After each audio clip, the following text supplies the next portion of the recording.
Hi, this is Jaya. In this video, we shall see the story of The Wicked Guru by Ruskin Bond from Regional Tales and Legends in Folk Literature. Once there was a king in South India. He had a beautiful daughter and she had now come to the age where she has to get married. So the king spoke to his guru, that is his spiritual teacher, and he asked him to fix an auspicious day for his daughter's marriage. But the guru was already attracted to the girl's beauty, and therefore, with cunningness, he said, "This is not the correct time to celebrate your daughter's marriage, because if he selects a good day only, they will start looking for the groom."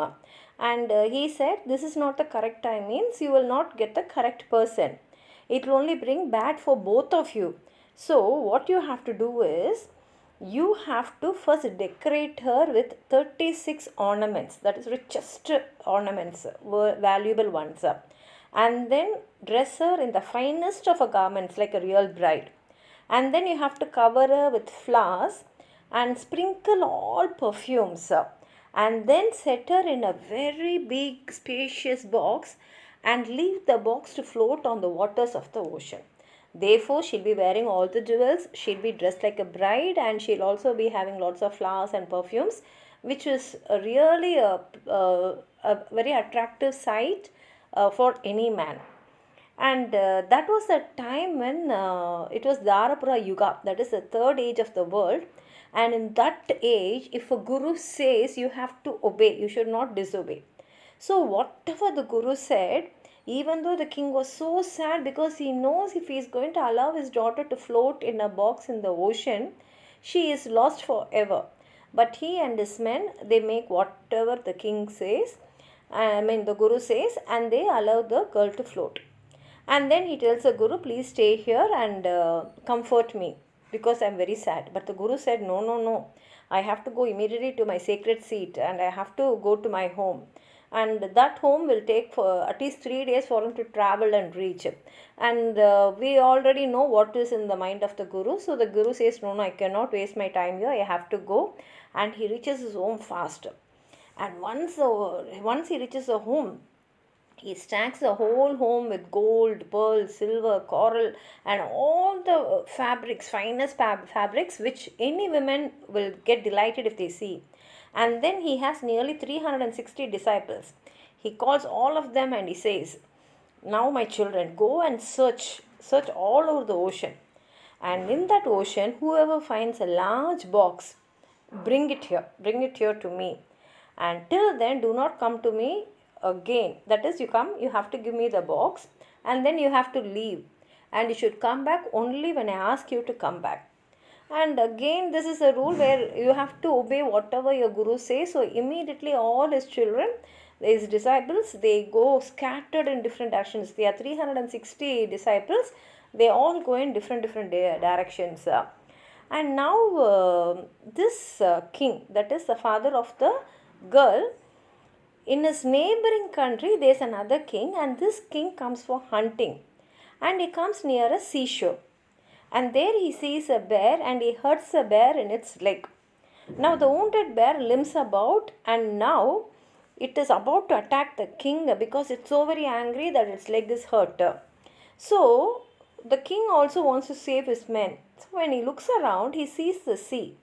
And there he sees a box floating on the waves. And this is a very young and handsome king, and he is an expert swimmer. So he himself goes, swims, and he brings the box to the shore. And when he opens the box, he finds a beautiful girl who is fully decorated like a bride. And he is so very happy. And at the same time, this lame bear is there, which is always very dangerous. So he catches that bear and he puts it in that box and he leaves that in the shore. Now this box is somewhat closed in such a way that whoever is inside can't come out on their own. Someone has to open the box. Then this girl whom he thinks is his prize, he brings her back home, and the girl also, the princess also, is so happy because he is so young and he is so handsome, and another thing is he is also a king. So when he comes there, he asks her whether she would like to marry him, and she says yes, and they get married immediately. At the same time here, the Guru's disciple are searching for the box, and one of them, they find the box floating in the shore, and according to the Guru's instructions, he brings it back, and the Guru says, okay, don't open the box, you leave the box and you go and don't come till I come back. And the Guru was so happy. He prepares nice sweets and fruits and flowers and scents and everything, and he closes all the doors of his chamber, and he was not able to control himself until he opens a box. But the moment he opens a box, inside is a bear which is savage and hungry, and which is so very angry on all the human beings which has put it in this situation. And now what happens is, he comes out, and the only person whom he is able to see is the Guru. So he catches him and tears out his throat and he kills him. And knowing that his life is going to go out, the Guru dips his fingers in his own blood and writes this on the wall. He says, man's desires are not fulfilled, the God's desires prevail, the king's daughter is in the king's palace, the bear has eaten the priest. And now the disciples all are waiting for the Guru to send them the message. But we all know that the Guru is not in a state to send a message. So they pick up the courage. They think, okay, even what Guru is only going to abuse us for not obeying him, but we have to go and see our Guru. We cannot be there without seeing him.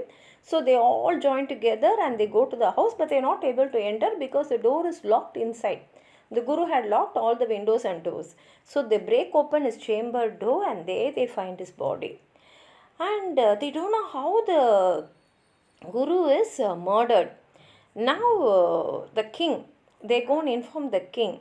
And the king comes with his men, and they read the verses written on the wall. And the scholars translate it and say, and one scholar says that the bear could have escaped by means of a large drain that was found in the building, because human beings will generally not go like that. Now, this king was actually related to the king who had married the princess, who had found the princess and married. And he thinks, okay, my daughter is also gone in the thing, let me go and visit him at all. And then he goes there and he sees the king, and then he sees his queen, and he says, your queen looks like my daughter itself. And then the queen says, yes, it's the same daughter whom you left on the ocean to float and go. And then he realizes it is his daughter who has become the queen of the neighboring king. And actually this king wanted him only to be his groom. That is the groom for his daughter. He wanted him only to be his son-in-law, because this king was a handsome, very brave king, and they had very good relationship all those days. And so the king was so happy and delighted for his daughter. And here ends the story. If you have anything more to add on to what I've said, please write it in the comment box. Like the video, share it with your friends. And if you have not subscribed my channel, please subscribe and support. Thank you.